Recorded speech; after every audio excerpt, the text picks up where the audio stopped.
Norway की capital city Oslo के अंदर हर साल एक इनाम दिया जाता है। इस इनाम का जो एक्चुअल पर्पस होता है वो पीस को प्रमोट करना होता है। ये जो इनाम है ये किसी भी इंडिविजुअल या फिर किसी भी ऑर्गेनाइजेशन को दिया जाता है जिसने पूरे साल पीस के लिए काम किया। ये जो इनाम है इस इनाम का नाम नोबेल पीस प्राइज है और नोबेल पीस प्राइज दुनिया का रिस्पेक्टफुल प्राइज माना जाता है। लेकिन इस नोबेल पीस प्राइज को लेकर सिर्फ तारीफ ही नहीं बहुत ज्यादा तनकीद भी देखने को मिलती है। आज की इस वीडियो में जानेंगे कि असल नोबेल पीस प्राइज का सफर कैसे शुरू हुआ था और नोबेल पीस प्राइज एक्चुअल में क्या है और क्यों पाकिस्तान के लोग पाकिस्तान की गवर्नमेंट के ऊपर इस टाइम पर नोबेल पीस प्राइज को लेकर बहुत ज्यादा गुस्सा है।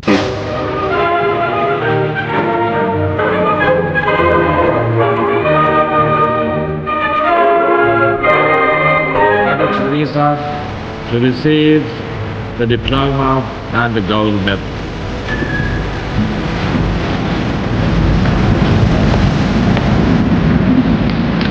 Joined the exalted company of Nelson Mandela and Mother Teresa. I receive this honor with deep gratitude and great humility. Malala Yousafzai to come forward to receive the gold medal and the diploma. Please pray. Pakistan has formally nominated US President Donald Trump for the Nobel Peace Prize, but the move is drawing heated debate. The nomination came before the US struck Iranian nuclear facilities, which Pakistan says violated international law and triggered mass protests on the street. Trump's nomination for the Nobel Peace Prize.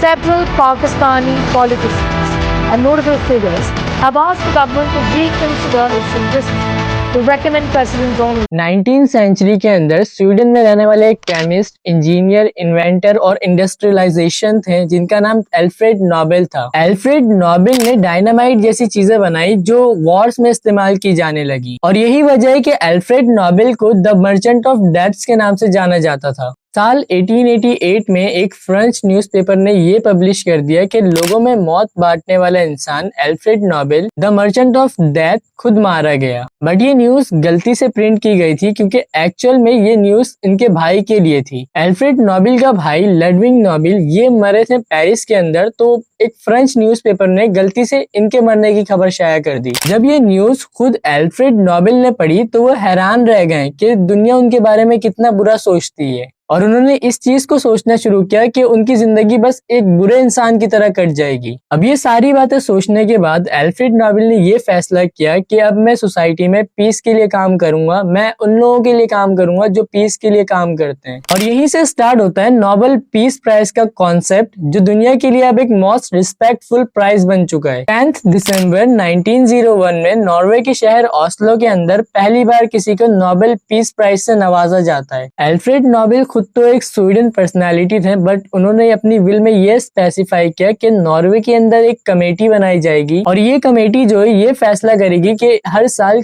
किसको Nobel prize का winner माना जाए। और बिल्कुल इसके according एक Norwegian Nobel committee बनाई जाती है जो हर साल ये फैसला करती है कि इस साल नोबेल पीस प्राइज किसको मिलने वाला है। इसके पीछे कुछ रीजन है। वो रीजन ये है कि उस टाइम पर स्वीडन और नॉर्वे जो है वो एक ही यूनियन में थे और सेकंड रीजन ये है कि नॉर्वे की जो उस टाइम पर इमेज थी दुनिया की नजर में वो ज्यादा न्यूट्रल और ज्यादा पीसफुल थी। यही रीजन से कि एल्फ्रेड नोबेल ने ये डिसाइड किया कि नॉर्वे के अंदर ही नोबेल पीस प्राइज को अनाउंस किया जाए। पहली बार 10 दिसंबर 1901 में नोबेल पीस प्राइज नॉर्वे की कैपिटल सिटी ऑस्लो के अंदर जीन हेनरी डोनाल्ड को दिया गया। अब समझते हैं इस सारे स्ट्रक्चर को कि किस तरह से नॉर्वे के अंदर नोबेल पीस प्राइज को अनाउंस किया जाता है। देखिए सबसे पहले नॉर्वे के अंदर नॉर्वेजियन नोबेल कमेटी बनाई जाती है जिसके लिए नॉर्वे की पार्लियामेंट से 5 लोगों को अपॉइंट किया जाता है और फिर हर साल के आगाज में नॉर्वेजियन नोबेल कमेटी जो है वो बहुत ज्यादा हजारों की तादाद में नॉमिनेशंस रिसीव करते हैं और इसके बाद ये जो नॉमिनेशंस रिसीव होती हैं इनमें से 20 से 30 लोगों को शॉर्टलिस्ट किया जाता है और फिर इनके विनर्स के लिए वोटिंग्स की जाती हैं। और यहाँ पर एक बात बिल्कुल याद रहे कि जो कैंडिडेट्स हैं जिन्हें शॉर्टलिस्ट किया गया था नोबेल पीस प्राइज के लिए इनका नाम 50 साल तक सीक्रेट रखा जाता है और फिर यहाँ पर मेजॉरिटी वोटिंग्स जिसके हक में होती है वही कैंडिडेट विनर बन जाता है नोबेल पीस प्राइज के लिए। अब यहाँ पर एक बात बिल्कुल याद रहे कि कोई भी आम इंसान नोबेल पीस प्राइज के विनर के लिए अपने आप को नॉमिनेशंस नहीं भेज सकता। नॉमिनेशंस भेजने के लिए कुछ कैटेगरीज बनाई गई हैं, जैसे किसी कॉलेज का प्रोफेसर नॉमिनेशंस भेज सकता है, कोई नेशनल पॉलिटिशियन भी नॉमिनेशंस भेज सकता है। कोई नोबेल पीस प्राइज का विनर भी दोबारा नॉमिनेशन भेज सकता है और कोई भी ऑर्गेनाइजेशन जो है वो नॉमिनेशन भेज सकती है। हर साल के अक्टूबर मंथ के अंदर नोबेल पीस प्राइज के विनर का अनाउंसमेंट किया जाता है और 10 दिसंबर को अल्फ्रेड नोबेल के वफात वाले दिन नॉर्वे के कैपिटल सिटी ऑस्लो के अंदर एक ऑफिशियल सेरेमनी रखी जाती है और इस सेरेमनी में नोबेल पीस प्राइज के जो विनर होता है उसे अवार्ड और कुछ कैश दिया जाता है। 10 दिसंबर 1901 में पहली बार जीन हेनरी डुनांट को नोबेल पीस प्राइज का विनर करार दिया गया और इसी तरह कुछ फेमस पर्सनालिटीज भी हैं जिन्हें नोबेल पीस प्राइज का विनर बनाया गया। जिस तरह 1979 में मदर टेरेसा को गरीबों की मदद करने पर नोबेल पीस प्राइज का विनर अनाउंस किया गया। Mother Teresa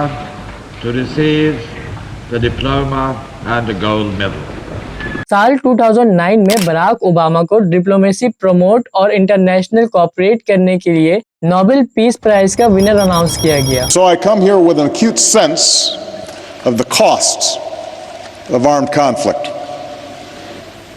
I face the world as it is and cannot stand idle in the face of threats to the American people. इसी तरह 2014 में मलाला यूसुफजई को लड़कियों की एजुकेशन के लिए आवाज उठाने पर नोबेल पीस प्राइज का विनर अनाउंस किया गया। Upon Malala Yousafzai to come forward to receive the gold medal and the diploma. Please come forward.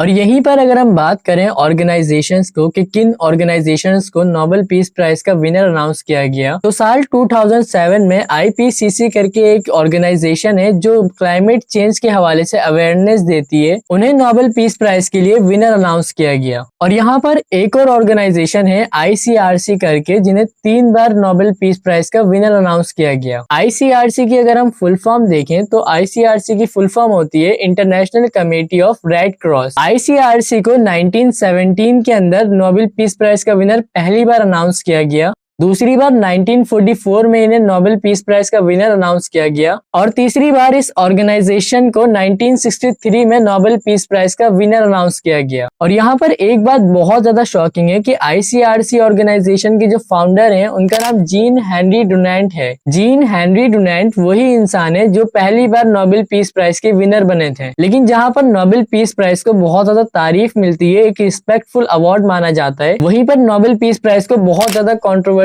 भी देखने को मिली हैं। यहाँ पर पहली कंट्रोवर्सी ये है कि महात्मा गांधी जो एक पीसफुल पर्सनैलिटी माने जाते हैं, उन्हें नॉमिनेट तो किया गया नोबेल पीस प्राइज के विनर के लिए, लेकिन एक बार भी इन्हें नोबेल पीस प्राइज का विनर अनाउंस नहीं किया गया। और ये वो कंट्रोवर्सी है जिसे लोग आज भी डिस्कस करते हैं। दूसरी कंट्रोवर्सी ये है कि साल 2009 में बराक ओबामा जब प्रेसिडेंट बने तो सिर्फ और सिर्फ 9 महीने के अंदर ही उन्हें नोबेल पीस प्राइज का विनर अनाउंस कर दिया गया। ये बात बहुत ज्यादा शॉकिंग है। नोबेल पीस प्राइज को लेकर अब तीसरी कंट्रोवर्सी ये थी कि ऑंग सैन सुकाई, जिन्हें 1991 में नोबेल पीस प्राइज का विनर अनाउंस किया गया, इसके कुछ साल के बाद म्यांमार के अंदर एक जेनोसाइड देखने को मिला जिसमें ऑंग सैन सुकाई बिल्कुल खामोश रही और इनकी इस खामोशी को देखते हुए लोगों ने यहाँ तक डिमांड स्टार्ट कर दी थी कि इनसे नोबेल पीस प्राइज वापस लिया जाए। और ये टेक्निकली पॉसिबल भी है कि एक बार किसी को अगर नोबेल पीस प्राइज मिल जाए तो वो वापस लिया जा सकता है, लेकिन इसका फैसला नॉर्वेजियन नोबेल कमेटी ही करती है। और साल 1973 में हेनरी किसिंगर को नॉन वायलेंस एक्ट के लिए नोबेल पीस प्राइज का विनर अनाउंस किया,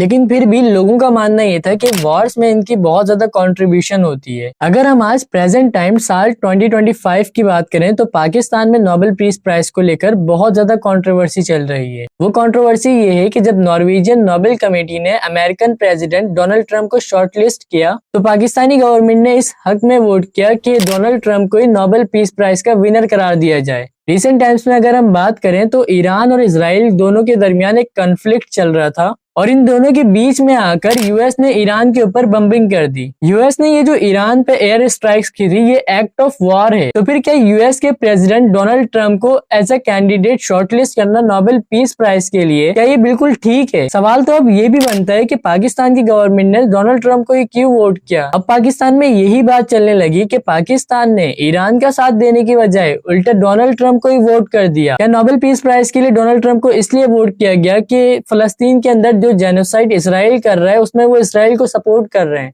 या फिर इसलिए डोनाल्ड ट्रंप को वोट किया गया क्योंकि वो उन्होंने ईरान पे एयर स्ट्राइक्स कर दी? यहाँ पर अब एक बात समझ में आ रही है कि इमरान खान साहब ने कभी कहा था कि हम कोई गुलाम है, जो आप कहेंगे हम वो करेंगे। हम आपके सामने क्या हैं? क्या हम कोई गुलाम हैं कि जो आप कहेंगे हम कर लें? तो अब हमें इस बात की कॉन्फेस कर लेना चाहिए कि हमें अमेरिका के सहूलतकारों ने गुलाम बना दिया है।